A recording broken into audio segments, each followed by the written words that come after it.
ایک خوفناک عورت کا سایہ، بچوں کے پیروں کے نشان دیوار پہ، دل دہلا دینے والا واقعہ، چلہ کاٹنا گھر کے اندر، اور پھر آگ لگ جانا، اور پھر لڑکی کا بے ہوش ہو کر گر جانا۔ السلام علیکم، welcome back to my YouTube channel Taha haunted diaries. خاموش فلیٹ کا راز۔ یہ کہانی مجھے ماہا نے بھیجی ہے کراچی کے مشہور علاقے گلستان جوہر سے۔ چلتے ہیں کہانی کی طرف۔ میں اپنی فیملی کے ساتھ ایک اپارٹمنٹ کے سیکنڈ فلور پر رہتی ہوں۔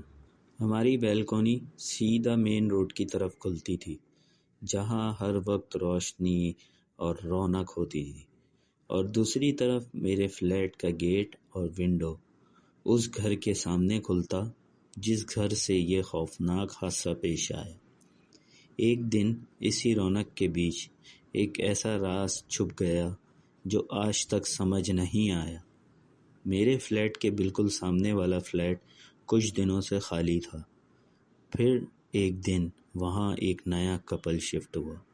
وہ جوان لڑکی اور اس سے کافی زیادہ عمر کا مرد۔ صرف 2 یا 3 دن بعد میں نے اس لڑکی کو دلہن کے لباس میں دیکھا، جیسے ابھی ابھی شادی ہوئی ہو۔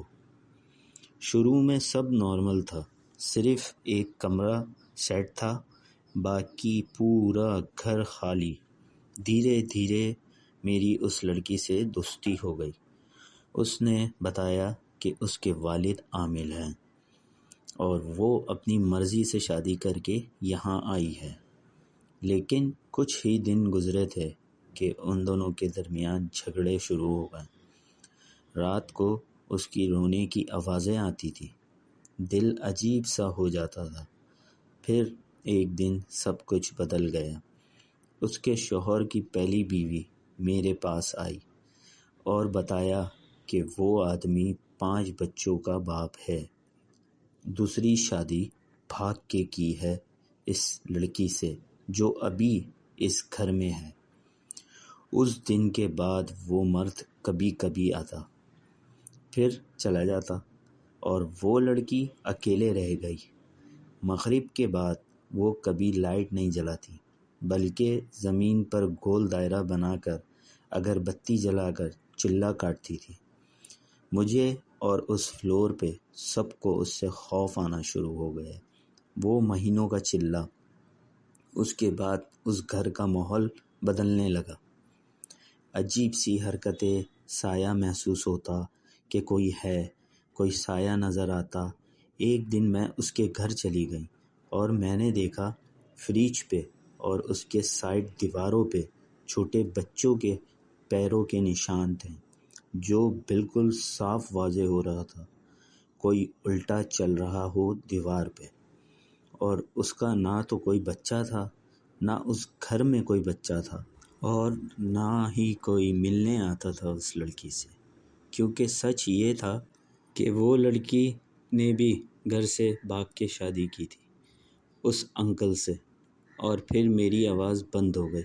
وہ پوچھتی رہی، کیا ہوا، تم پریشان لگ رہی ہو؟ میں نے کچھ نہیں کہا اور فوراً اپنے گھر آ گئی۔ اس رات مجھے نیند نہیں آئی، ڈر سے برا حال۔ پھر دوسرے دن وہ لڑکی گھر لاک کر کے چلی گئی اور گھر کے باہر بڑا تالا لگا کر گئی، اور پھر واپسی نہیں آئی۔ لیکن کہانی یہیں ختم نہیں ہوتی۔ ایک رات میں پانی پینے اٹھی، کچن کی کھڑکی سے اس کے فلیٹ کا کچن نظر آتا تھا۔ میں نے دیکھا اندر لائٹ چل رہی تھی اور کسی کے چلنے کی آواز اور سایہ نظر آ رہا تھا۔ میں بھاگ کر اپنے روم کی ونڈو پر گئی، دروازے پر وہی بڑا تالا لگا ہوا تھا۔ اس رات میں سمجھ گئی اندر کوئی انسان نہیں تھا۔ میں نے چپ چاپ قرآن پڑھ کر رات گزاری، اور وہ لڑکی جو چلہ کاٹ رہی تھی وہ فلیٹ چھوڑ کے چلی گئی، پھر واپس نہیں آئی۔ اور کچھ دن بعد ایک نئی فیملی وہاں شفٹ ہو گئی، جن کو کچھ پتہ ہی نہیں تھا کہ وہ کس گھر میں آ گئی۔ وہ خوشی سے رہنے لگے، اور میں نے بھی انہیں نہیں بتایا کہ اس فلیٹ میں پہلے کیا ہو چکا ہے۔ اور پھر شروعات میں تو سب ٹھیک رہا، اور میری اس فیملی سے بھی دوستی اور گہری ہو چکی تھی۔ میں نے ہمیشہ خود کو روکے رکھا کہ سچ نہ بتاؤں، کہیں وہ ڈر نہ جائیں۔ اور پھر ایک دل دہلانے والا واقعہ پیش آیا۔ وہ سب لوگ کسی شادی میں گئے اور ان کی بیٹی اکیلے گھر میں تھی، اور اچانک رات کو کسی کے چیخنے کی آواز آئی زور سے، اور میں بھاگی باہر کی سائڈ۔ تو گیٹ کے پاس کیا دیکھا میں نے کہ ان کی بیٹی میرے سامنے بے ہوش ہو کر اسی گھر کے اندر گر گئی، اور میں نے بھی شور مچا دیا۔ فلیٹ والے آ گئے، ان کے گھر والوں کو فون کیا، سب واپسی آ گئے۔ اور پھر اس لڑکی نے جو کہا، گیلری میں ایک بڈھی عورت، خوفناک چہرہ، آنکھیں لال، اور پھر یہ بات خود سامنے آ گئی۔ دوسرے دن ان کی والدہ نے مجھے بلایا۔ ہم بیٹھے ہوئے تھے، چائے پی رہے تھے۔ باتوں باتوں میں انہوں نے اچانک کہا، ماہا تم سے ایک بات پوچھوں، لیکن سچ سچ بتانا۔ میرا دل زور سے دھڑکنے لگا۔ میں نے کہا، ہاں پوچھو۔ وہ کچھ دیر خاموش رہیں، پھر دھیرے سے بولی، کیا تمہیں کبھی لگا کہ ہمارے گھر میں کوئی اور بھی ہے؟ یہ سن کر میرے ہاتھ کانپ گیا۔ میں نے ہمت کر کے پوچھا، کیوں؟ تم نے کچھ دیکھا ہے؟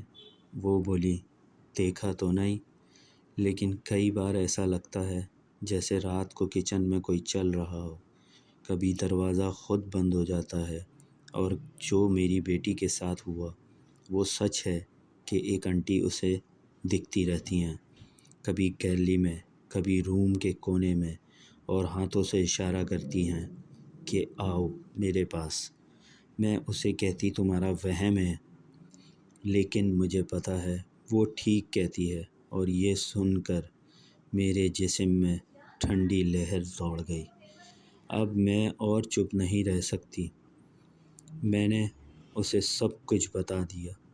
پہلی لڑکی، اس کا چلہ کاٹنا، رات کی روشنی، گھر میں کوئی نہیں اور تالا ہونے کے باوجود گھر کے اندر ہونے والی حرکتیں۔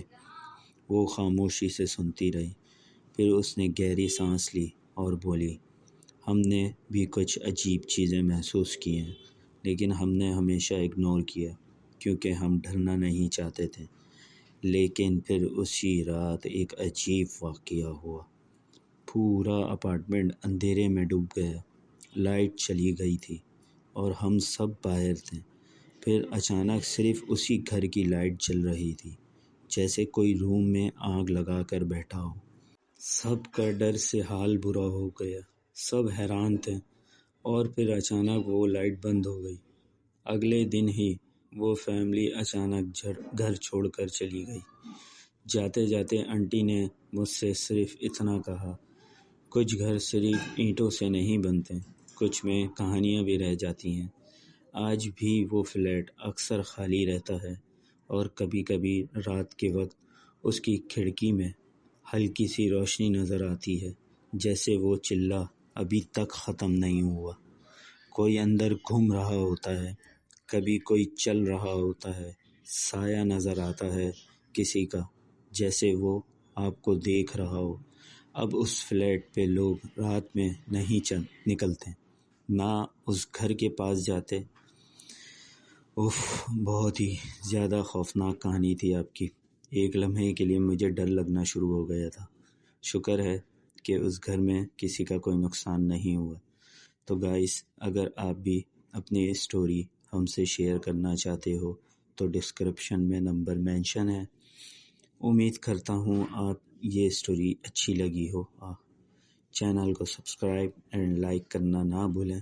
ملتے ہیں نیکسٹ ویڈیو میں، جب تک اپنا خیال رکھیں۔ اللہ حافظ۔